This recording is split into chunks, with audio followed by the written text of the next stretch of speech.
Hey guys, Dog811 here. How y'all doing, first of all? It's been a while since I've spoke to you guys, but I was wondering on what to make this about. And since my last video, which is like the growth of Toy Story toys over the years, being released almost a month ago, yeah, it's been a while, it's been that long since I last posted a video. That video already has accumulated like 2,000 views, so thank you all who have watched that. But today, for those of you who are starting to collect Toy Story and are relying on the market today to start collecting Toy Story, this is what I'm going to tell you about on what I recommend if you are going to be buying stuff on the market today. So like right here is a Buzz Lightyear from 2021, I think, who was released for the 25th anniversary of Toy Story. And this Buzz is alright. Add a little bit of paint to him, he'd be nice for display. I mean, the Buzz also has a great head sculpt, but he talks. The galaxy is safe once again. And this actually has wings, too. But, like, the thing people don't like, well, two things. One is articulation. This is the only movement he has in his arms. His wrists do move, but, like, his legs can't bend or move. And also detail. But I'm not here to talk about this today. Probably the best things for Toy Story you can get on the market today are, and what I'm going to be talking about today, are the action figures made by Mattel. Because this line is super common because they sell so well. So like you'll see like a ton of these at your local Target and your local Walmart. So I'm just going to be doing that and then tell you a little bit about each one. So here's the Woody. Now the only thing these figures lack is detail. Like Woody doesn't have like the stripes in the shirt. No dots on the bandana. The lines in the hair don't really bother me too much because you don't really see the back of his head like Holster, the spurs. But one thing these figures do get right is articulation. Like the arms move in like so many degrees of movement. And like they do look pretty nice when displayed. Especially if you're probably a really skilled painter. You could probably manage to get these to look pretty nice.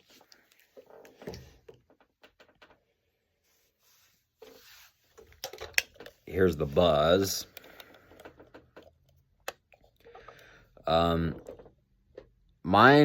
His eyebrows are a little screwed up because I'm not the best with Sharpie marker. Don't judge, but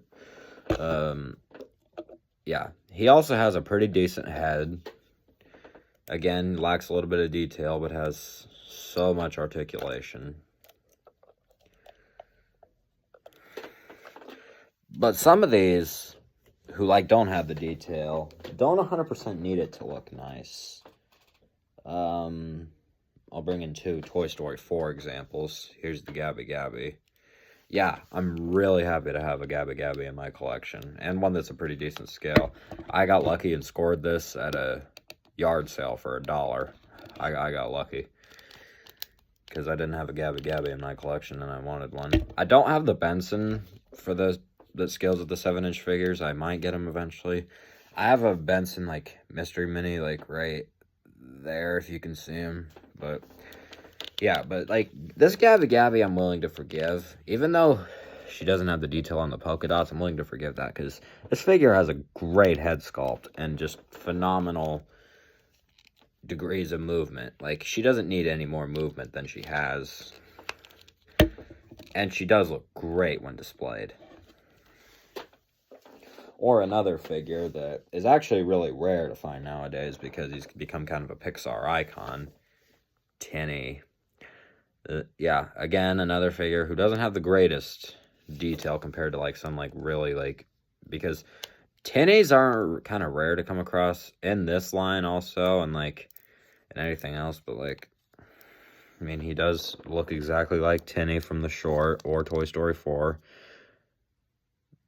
Yeah, I was happy to get this for my birthday because, like, this figure is really rare to come across nowadays because so many people wanted it when it first came out. So I'm really happy to have him in my collection.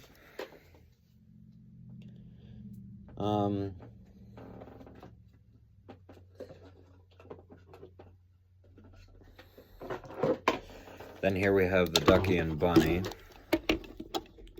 Again, my only two Ducky and Bunnies I have in my collection. I don't have any, like, plush or anything, but I've heard that in some places these were actually pretty rare, but at least here in Nebraska, they were, like, super common. Like, I don't think these figures sold too well. I didn't get them in the individual packs. I got them in, like a large multi-pack for Christmas. Sorry about that noise right there. I don't know what that was, but yeah, here where I live, these were actually really common. I really don't think these sold too well because you would even find these at like Hy-Vee or Shields or whatever. Like some of these, like you would find at weird places, and at like places like Shields, they were really expensive. They were about $18 each. When, like, the normal price is, like, $10. Here's the Rex. Again, another fantastic figure in this line. The only thing that would make this better is if they painted the toes. I've been thinking about modding him a little bit, but at the same time, I don't want to screw him up, so... But, I mean, like, the figure does just have a phenomenal head shape and sculpt. And other than the paint apps, like, it's really good. I also feel he's a bit too light green, but that's honestly fine. And if they extended the paint up a little bit here, but that's honestly fine. And what I like is his tail cannot be removed, so you don't have to worry about losing it, because you'll probably see a ton of Rexes on the secondary market, like large-scale ones with, like, they look like this, and, you know, they look stupid. So,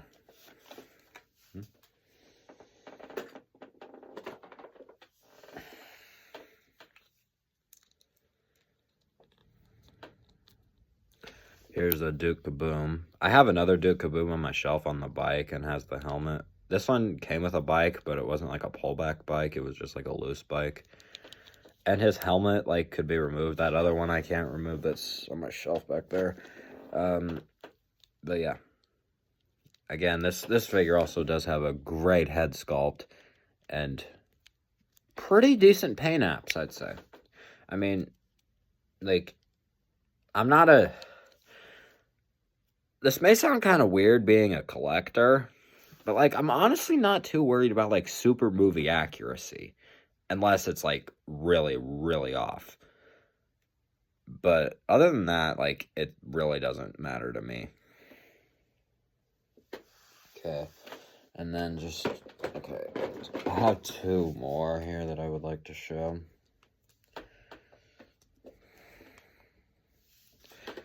Jessie. Again, this Jessie is a pretty nice Jessie figure. Another great head sculpt. Sorry, she just, like, fell towards you. Oh, what's in her? Oh, sorry, her ear's kind of dirty. I just noticed that, but, like, she has also, like, some fantastic degrees of movement. Like, she could do, like, her karate stuff or something, because I know she's kind of a tough one in the movies. If you haven't seen Toy Story, by the way, go check out the films. There's some magnifique films. Like, they are such good movies. Like, they express childhood, friendship, love, a ton of great things. And then the final one I have here, that's another fantastic figure, is Bo Peep. I don't have her staff. I think I lost it, but my advice is if you get one of these, don't display her with the staff, because the staff is, like, kind of hard to display because their arms move so much. And I would say, like, put her in, like, the back of your shelf so she can lean somewhere, because she's got these little feet. Like, she's got these tiny feet. Like, if you can manage to get her to stand on your own, you've got it figured out. Yeah, you do. So, yeah. So that's a look at pretty much most of the figures from that line. I don't have them all. Like the Rocky, the Stretch, and the Chunk, which I really, really want. But those are really hard to find. Oh, and the Combat Carl. Combat Carl's really hard to find also. Because they're so sought after. Because, like, they're like the first ones of these figures we've gotten in, like, a while. But I would suggest these because they're cheap. Recommend these because, I mean, especially over the True Talkers, $5 difference. Only difference is they don't talk, which, I mean, they don't really need to, per se, if you just want to give this to your kid or something. Unless they want a talking one, I mean. But these are about $10, and the True Talkers, I believe, are about 15, I'd say. But, I mean, I'd recommend these because they're playable, they're cheap, they've got fantastic degrees of movement, so your kid or you can, like, get some pretty nice poses on your shelf. Like, you could have them, like, on a knee or something.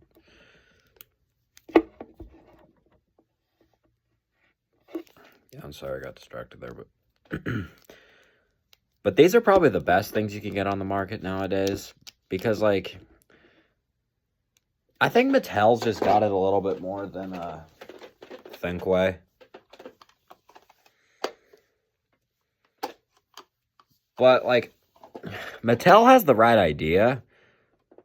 But, like, some people just, like, aren't happy with it because, like, Mattel's been doing it good with Disney lately. Like, they've been getting, like, a lot of Disney, like, the storyteller packs, where they have, like, a bunch of classics or newer Disney movies like Zootopia or WALL-E or something. They have a few Pixar ones in there. They have a Toy Story one, but, I mean, those figures are more like 5 inches tall rather than, like, the 7 to 8, 9 inch. So, I don't really have a desire to pick that up. But you do get classic Bo Peep, a Slinky, which I don't have the Slinky. Well, I used to have it, but I don't have it anymore. Mine broke. But I do want it because that figure's really nice. And I know what I would do with it to prevent it from breaking if I still had it, but...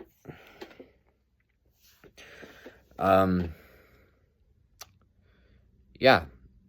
That's a review and why I would recommend these. That's all I have for today.